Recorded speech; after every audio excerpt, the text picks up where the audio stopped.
Action. So this carburetor came off a car that was at Cars and Coffee at Coachella Valley Motor Works, graciously hosted by the proprietors of Coachella Valley. Kindly and graciously. Yes, wonderful guys. Love the fact that they helped. Now, I am not going to let go of this because this is a super rare carburetor body, even though it's based on a Rochester 2GC. This is part of a tri-power setup. This is actually the lead carburetor. There's 3 of them in a row. And this is really scuzzy. If you look, you can see all this. These are deposits. This is fuel deposits. This is what they look like when they're powdered. And we've been having some difficulty with the way this car runs. This has not been cleaned yet. I wanted to show you that. The other thing that's quite telling is this in here. There's a little cavity in here which doesn't necessarily do anything except collect old fuel. And if I dig around in here, Ooh, that's fuel. Caramel. Okay. Somebody's smoking weed out of that. Oh, you got to check out the smell. No. It's very distinctive. Oh, yeah. Love it. Very distinctive smell. Flavor. Rotted Okay, if straw you gas. open up your gas tank, you don't want to smell this, do you? Sure I do. No, you don't. Oh, she's brave. do. It's addictive. Yeah. It really is. It's It's a perfume. gateway drug. Yeah. Okay. So, have you ever opened the tank on your Izetta? Yes. And it smells like that, doesn't it? The old one. Oh, Yes. Oh, my misspent youth. Patina Yes, Izzy exactly. does. Okay, this carburetor was completely rebuilt, restored, and looked like jewelry in 2015. It was 8 years ago. So in 8 years' time, and meanwhile, the car was being driven. What's different about this is that these outboard carburetors are secondaries, like on a 4-barrel. These are secondary carburetors. The one in the middle is primary. Well, the owner was driving it very gingerly because he's trying to preserve his car, and he wasn't using the secondaries. Well, meanwhile, these carburetors did the rot.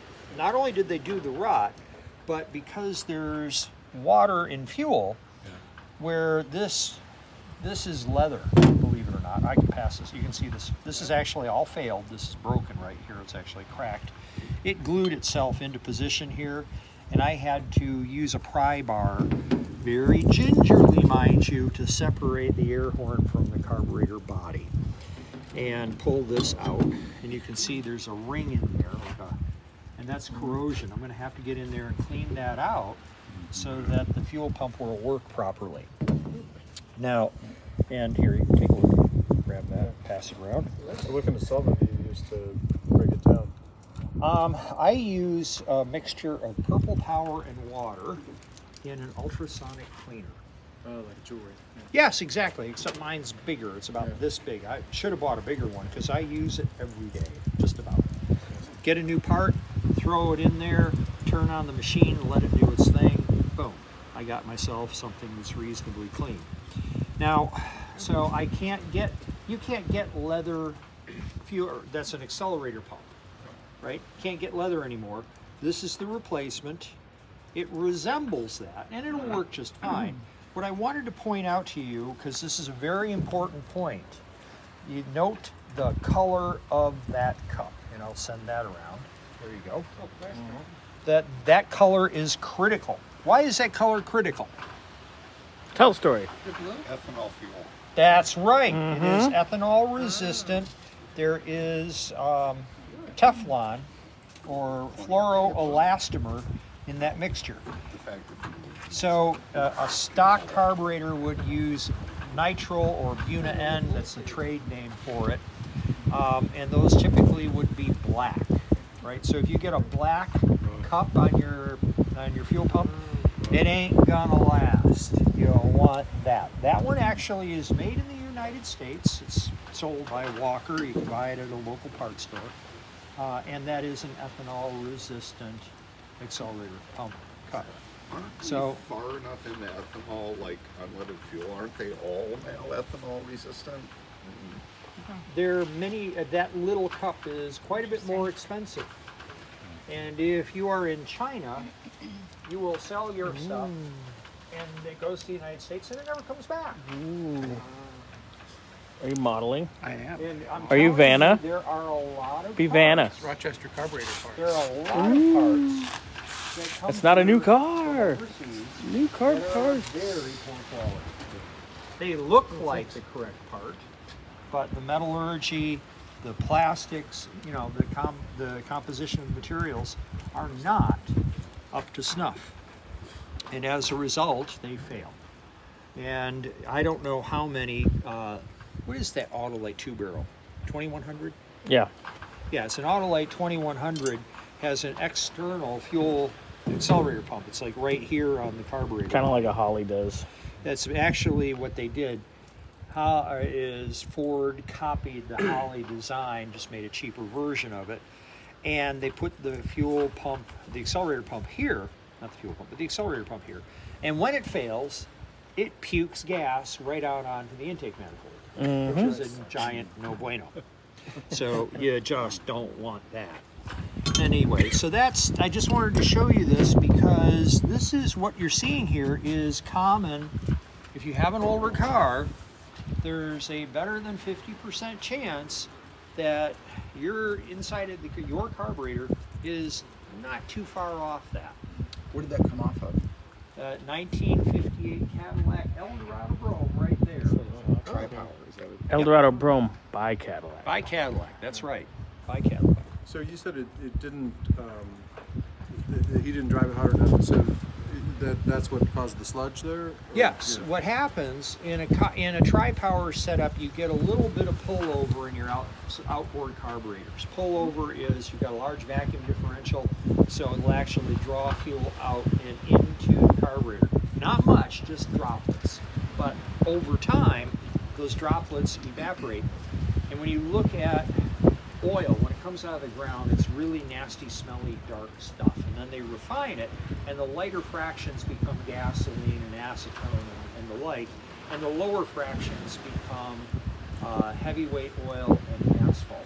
So when you look at this is actually an asphaltic fraction. It's a heavy, not machine oil, but a heavy grade oil. That's what's left here, and all the various chemical additives that don't evaporate easily. That's what that is. So he just didn't open it up enough, right? He was told by the restorer that he has to exercise those outboard carburetors regularly, but you know, he wanted to preserve the car, so he drove it easy. Well, you know, there's this thing called an Italian tune-up. That's right. Where you set your hair on fire and you try to put it out by going really fast.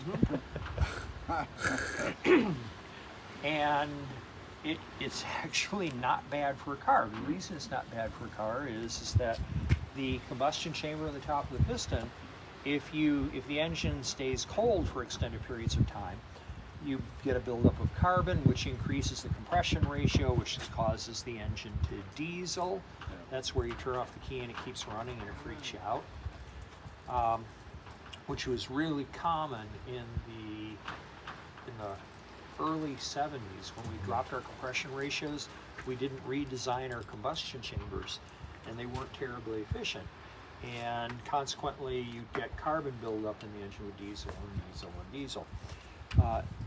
We're a little better in the modeling of combustion chambers now, but we drive older cars, or we have older cars, and they are prone to carbon buildup. The way to get rid of that is get it out on the highway and run the hell out of it for 45 minutes or so, and then take it home. And if you put a little bit of cleaner in it, whether it be Seafoam or Tecron, that will help clean out the carbon deposits and reduce and it'll reduce your compression ratio, reduce the dieseling, the car will run smoother, all that neato stuff. Yeah. Should you do the seafoam every time you fill up the tank, or no? No. Oh, good God, no. Oh, you can. Seafoam just eats everything. Not any more than alcohol does. I get it in, I get it out. Just in Well- the long run. It doesn't, you could, but you don't have to. You can do it either way. But definitely that marine stuff you should use, right? Pardon? Every fill that marine Well, seafoam, Not or the seafoam, Teflon. the other stuff. The The, Teflon's just a like injector cleaner. Well, so is seafoam. Yeah, it's a detergent. It's basically a gasoline detergent. So what you're doing is you're increasing the concentration of detergent in your gas. And that will take care of the deposit. It's a real problem in gasoline direct injection engines because they're getting buildup on deposits. When the injector is ahead of the valve, the spray helps to wash and keep the intake valve clean. Well, when you're direct injecting into the combustion chamber, you're not getting that. So they're now getting really nasty cruddy shit building up on the backside of the intake valve. So it's not a bad idea to do it from time to time. There was a member here recently who was having some trouble with his car, and I made the suggestion, do the seafoam thing in the Italian tune-up, you'll be fine. And sure enough, it's a lot better. You know, I don't mind working on people's cars, but there's stuff that you can do to improve your car without hurting it, which is well worth your while. We gotta get these guys on the freeway, this club, because they won't get on the 10. I know. That's the great thing to get these cars on the 10. Mhm. Absolutely. You know, I so seeing cars. okay. You gotta blow them out. I have a wild hair idea. Yes, sir. Rice dye. I have more than one of these. I have several a day, actually. So my latest wild hair idea is there is a guy that is east of Yuma on the 8 in a municipality known as Tacna, and he's got something like 50 or 60 vehicles for sale. A lot of them are trucks. But he's trying to sell off this collection of vehicles that built up over time. So, you know, that's about 2.5 hours away. I'm pushing it. Well, no, wait a minute. This is where it gets better. I'm not saying you have to go in old cars. I'm just saying it would be a fun thing to do. go, yeah. Okay, so, you know, and there are other junkyards in Yuma. We can do some scouting and find another yard to go through in Yuma. It's fun to go through a junkyard. I love going junkyard. Me too. So, and then we drive another 2.5 hours east. We keep going. No, hell no. We don't want to go to Phoenix. Phoenix is hot and it's crowded and shit. We want to go to Bisbee, Arizona. Yeah. Bisbee's hot too. Yes. Oh, Yeah. no, it's not. It's south though. It's at 5,500 feet. I had a house in Bisbee. I could sit on wow. my porch in August and it would be in the 70s. They have that big vintage trailer. I think we need to go there at all. They got the vintage trailer Especially thing. ones. They've Yes, got they do. antiques. I still have I'd lots of love friends to in go to town. Bisbee. Well, it'd be a And fun trip, yeah. Right That'd be on good the fun. just before the U.S. Mexico. Actually, we can go to Mexico too. We can go to Naco, and you just park your cars in front of the Gay 90s Saloon. There is a place. There's a Gay 90s Saloon right there on the border, and it's a trip in and of itself, but for other reasons. Anyway, then you walk across the border, and you go have lunch, dinner, whatever, and then you walk back. Piece of cake, walk in the park, no waiting. It's wonderful. Anyway, there's a gentleman down there by the name of Hogan Heck. That's his name. I'm not making it up. Hogan is pack rat. Hogan has about, I'm going to say 5 acres, and about 250 cars. Holy cow. It's crazy. I can show you on a Google Maps image, but it is just, it's, you know, he's got it filled to the gills with cars. Cars from the 30s all the way up into the 70s. He wants to build a Ford, he wants to put a Ford Flathead in a Pinto, to give you an idea. It's one of his, but he's in his 80s and he's moving slow, and who knows what's going to happen to his nice pile of junk cars, which were originally here. People started complaining, not Palm Springs, but in Southern California. So he moved out of Southern California to the middle of nowhere, built a great big concrete wall around his compound, and then filled it with cars. Perfect. And Hogan's a nice guy, and his wife's a saint for putting up with it. He has 2 mid-engine Corvairs. Oh, does he really? Yes, he does. With tornado conversion or? No, it's a, back in the day, they made a Chevy V8 conversion. Crown conversion, yeah. Yeah, that's it. It's a crown Crown, conversion. yeah. That's what they are. They're both crowns. Yeah, That's pretty fun. it's kind of cool. Now they're all in various stages of. We're not going to look at a nice car. This entire trip would be no nice cars whatsoever, but it's fun to dream. Whatever got some parts for little engines. It's possible. Long shot, but, you know, possible. Anyway, I just did. And quite honestly, Bisbee in the summer is very pleasant. I didn't know that. Very pleasant. It's, on the average, it's about 15 to 20 degrees cooler than Phoenix. It rarely gets over 100 after June. And it's green because the monsoons come up from the Sea of Cortez. Oh, right. So you get these big monsoon rains that last for 20 minutes and everything's green.